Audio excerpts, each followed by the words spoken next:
Niger is the seventh largest producer of uranium in the world, even though they are a poor country. So, as you can imagine, that has brought the attention of many developed countries. Several of them have military missions in Niger. And it has suddenly turned into a battleground for East versus West, with Russia combating Western forces to gain control and favor in this country. What are the implications of this? Bearing in mind, so many of their neighboring countries have had coups, and Boko Haram is just growing stronger and stronger in many of the countries that border Niger. Well, Niger historically is known as the frying pan of West Africa. High tensions, prickly, highly combustible, depending on how we mix the indices. I'm happy you started with Niger's provision of uranium and the geopolitics or the geopolitical importance of Niger right now. The uranium that Niger produces or sits on provides electricity to almost 80% of the people of France. Whilst the people of Niger only has access to provide 1% to the people of Niger. There are about 6 or 7 major European countries present in Niger. France with huge air bases, the US with the largest drone base on this continent. The Turkish army is providing training. The Czech Republic is there. And therein lies the interesting part. If all these countries were in Niger and they were supposed to be partners, what kind of partnership is it that allows them to do what suits their national interest but overlooks the democratic imperatives and the democratic interests of the Republic of Niger? This raises concerns about the quality, the provision, and the implementation of security force assistance. Now, when you partner a country, and that partnership is driven by a one-sided interest that does not look at what that country or your partner needs, then that is bad. That is bad partnership. And because of this interest-driven partnership, we see that the U.S. is not describing what has taken place as a coup, that it is just a little misunderstanding. Because if were they to describe it as a coup, it means they wouldn't be able to have access to the drone base. Number 2, the French Foreign Ministry and the Defense Ministry, when the borders were closed, flouted Niger's airspace and still landed their jets at their airbase. Madame Colonna, the foreign minister, speaks about Niger as if it is still a colony, heightening tensions. China has put in about 4.6 billion in uranium and oil and gas, and building the longest oil pipeline to the coast from Niger. Mr. Prigozhin, that we thought had gotten lost, appeared in St. Petersburg Petersburg during the Russia-Africa summit and has given indications of his interpretation of the happenings in Niamey. Now, when the Wagner disturbances took place, it was elevated from a mercenary group to a formal part of the Russian armed forces. Yeah. So that changes what the Wagner group is. Yesterday, Burkina Faso and Mali issued a joint statement of their preparedness to provide brotherly support to Niger within the context of Pan-Africanism. So suddenly, the contours of what started as a struggle between two men, the former president Issoufou and the just ousted president Bazoum. When President Issoufou served his 2 terms and the elections took place, Bazoum inherited all the security chiefs that Issoufou left. Yeah. And there's been this very subtle power play between the two men. Bazoum's decision to stamp his authority on the government and the security institutions by moving Issoufou's man, General Chiani, is what triggered this coup. So the partners misconstrued, or Niger's partners didn't seem to understand the undercurrents that have been bubbling. So what is the signal that this sends to the rest of the sub-region? One,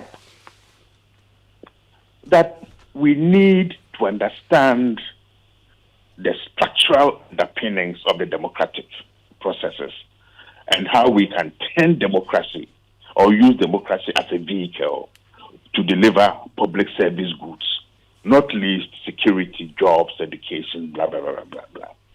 The second is that our multilateral institutions must help member states who have voluntarily signed on to the normative frameworks, the protocols against corruption, rule of law, human rights, the democratic processes, constitutional rule, to strengthen these processes and make them more inclusive. But even more importantly, to shift from this automaticity that says we will wait until you flout the rules and we will dust off the sanctions and apply them. And rather, I would argue, start a process of incremental responses and engagement where if it's about corruption, they will step in and say, look, these are the indices. Be careful. Look, when the media is under control, when the opposition is being controlled, like what is happening in Senegal, so there are multiple ways that we can prevent what is happening in Niger from happening elsewhere. The question is, do we have the backbone to be interested or to do proactive intervention, preventing states from slipping? But these are very interesting times. So I'm watching. Prof, I want us to draw a direct line to Ghana. You've mentioned Wagner and how they are growing in the sub-region. Mali, when they had their coup, they threw out the French troops and brought in Wagner. Burkina Faso, in fact, our president, Akufo-Addo, was at the U.S. Africa Leaders Summit in October last year, and he reported Burkina Faso to the American authorities, telling them that they have employed Wagner and they are paying them by allocating a gold mine or some other mine in the southern part of the country to them, which means Wagner is on Ghana's border. ECOWAS have responded strangely to Niger's situation by threatening military action and giving an ultimatum. We didn't see that with Burkina Faso, we didn't see that with Mali, but they are baring their teeth at Niger? Is this the right way to go? And how does it affect Ghana? Well, ECOWAS's bearing of teeth. That is what I term as the automaticity. You know, depending on how strong a particular country is, there are different types of interventions, sanctions, and threats. So we see in Gambia, you know, there was an actual intervention to try to prevent President Jammeh from hanging on to power. In the Niger case, ECOWAS's robust response relates to, of course, a new president in Nigeria who is the new chair of ECOWAS and wants to demonstrate the capacity of the institution, you know, to deliver on its mandate. What does it mean for Ghana? Ghana has, over the last couple of years, sought to bring a new intervention approach that is proactive. So you may have heard of the Accra Initiative that seeks to combine both the military and the developmental approaches and building trust and engagement with communities so that the issues around information, proactive response, early warning, building resilience in communities becomes a hands-on, inclusive process. Now, in the last couple of months, I've certainly traveled around the borders of Ghana and played a key role in the UNDP report that has just been released. There are vulnerabilities, but precisely because of the community engagement, the sensitization. Okay? In my close to 2,500 kilometers of travel, I didn't get a sense of desperation, of fear. But there's also a dangerous universalizing narrative that says the terrorists are coming. One certainly doesn't get that sense when one travels around the border areas. There's a certain sensitivity and hands-on approach that I find very reassuring. But I've also come from some of our neighboring countries, just about a little less than 7 days ago. And I like the question about the 7 countries that border Niger. Look, the nature of insecurities in West Africa and the Sahel are so intertwined that we cannot understand one country's insecurities without looking at the larger map, the road networks, the informal routes, the nature of transnational organized crime, the smuggling of cattle, petrol, human beings, pangolin, to fund small arms, to fund the violence that we are seeing.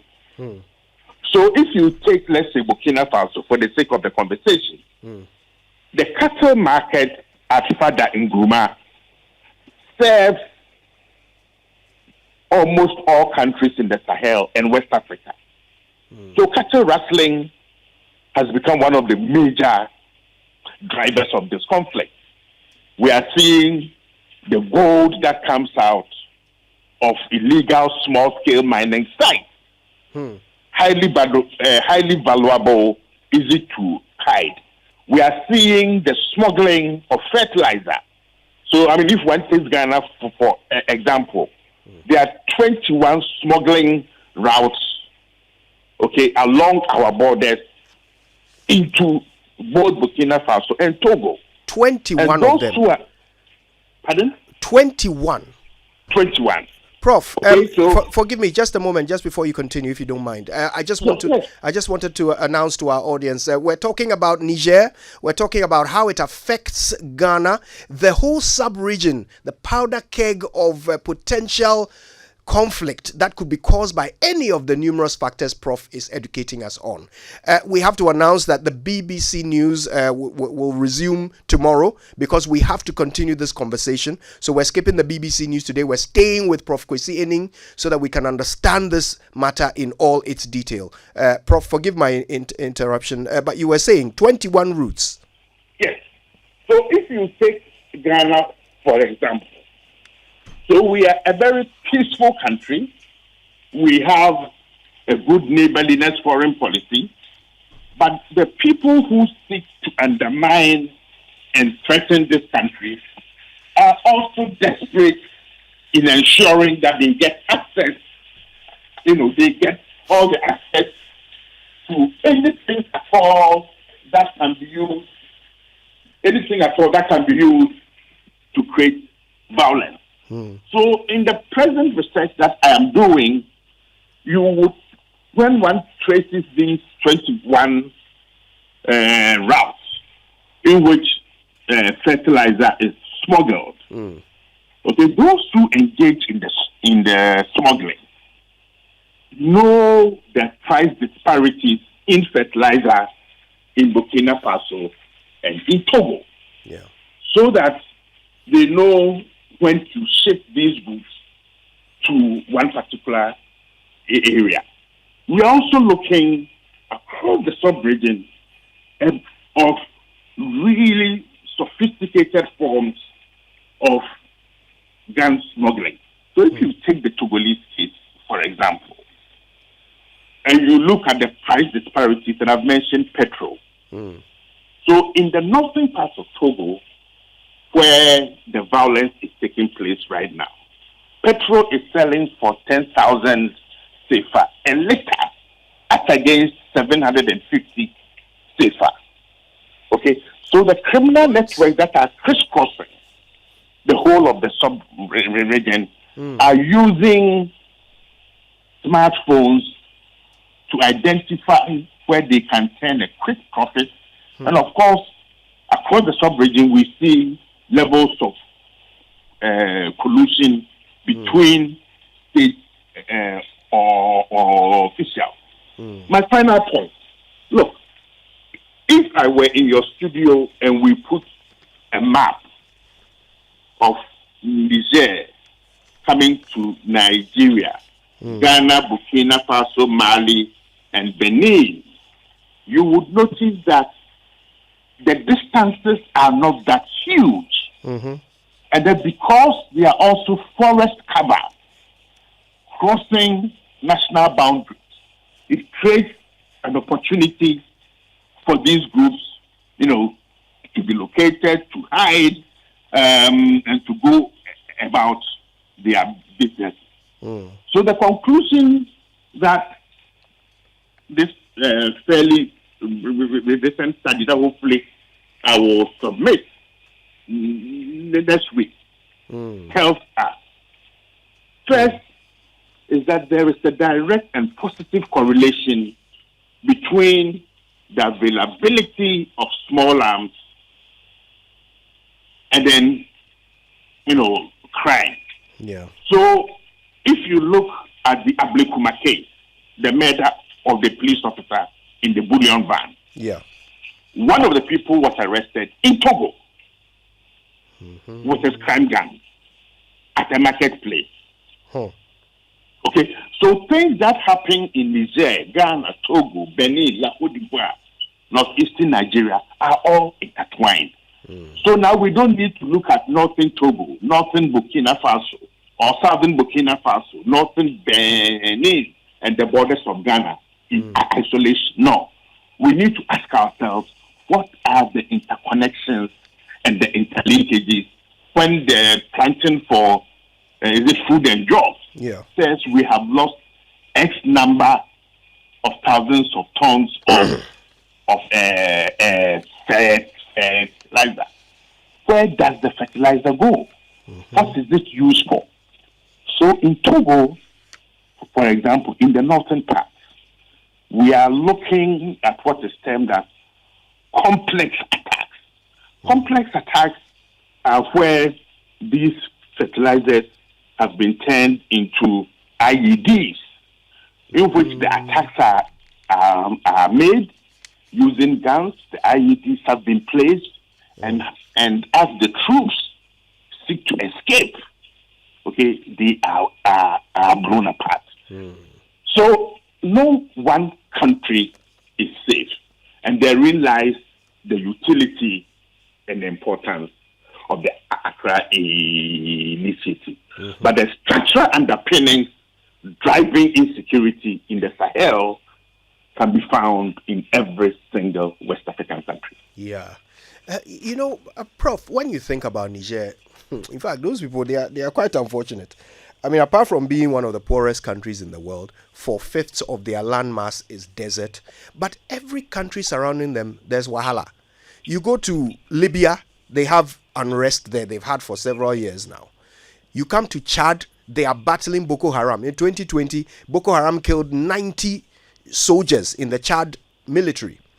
You come down to the south, Nigeria, the whole of the north of Nigeria, which borders Niger, is, overrun with Boko Haram. You come into Benin, you go to Burkina Faso, you go to Mali, coups and unrest in each of these countries. It's like there is no border of Niger that wouldn't cross you over into a conflict.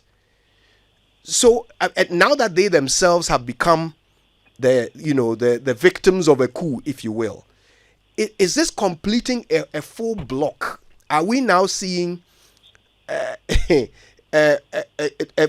complete change of the state of stability on our map? And can we predict which country will be next? Well, I think I can fairly predict which country is going to be next, but I'm not going to say. Because if Niger comes onto the news file agenda on Saturday and were to be invited, the first thing Samson will say is that you please don't come and tell us that there's going to be another coup, and don't tell us where. Because all my predictions have come true. Yeah. But is this the biggest challenge that we are facing? Or somebody is driving the narrative for us? Just give me 1 minute to place something within the public conversation so that we locate this properly. Sure.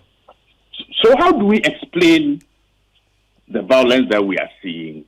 And is it really touching lives the way we are being made to think about? So West Africa is now characterized as the new frontier of violent extremism. The EU External Affairs boss, Joseph Borrell, says terrorism is spreading, and that, quote, terrorists are seeking to establish a presence in Togo as part of a broader recruitment drive. And that in 3 years, the region has suffered more than 5,300 terror-related attacks, claiming 16,000 lives. If you disaggregate these figures, what it means is that over the last 3 years, 14.6 terrorist-related deaths occur daily. And 4.8 terrorist-related attacks occur daily. The Timbuktu Institute claims that terrorists want to get over to reach the coast, with Togo, northern Ghana, and Benin, quote, becoming ideal staging grounds for jihadists. But this raises a little bit of a question. If we compare the figures to road transport accidents over the same period involving all those countries, road transport accident figures from the World Health Organization is more than 600 times the terrorist-related deaths. So it raises a fundamental question. Why are we focusing on the deaths related to violent extremism much more to road transportation deaths? Okay, so all I'm saying is that, yes, terrorism sows fear. It drives away investments, but probably there's a more insidious, more dangerous threat to our livelihoods and our stability than terror. And then we need to broaden the conversation a little bit. Okay, there are more questions about the figures that we have and the narrative about the terrorists are coming than the figures and the facts.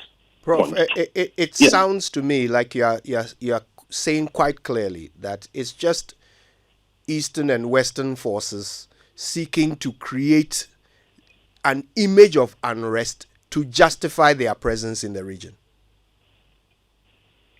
My data certainly does point so, yes.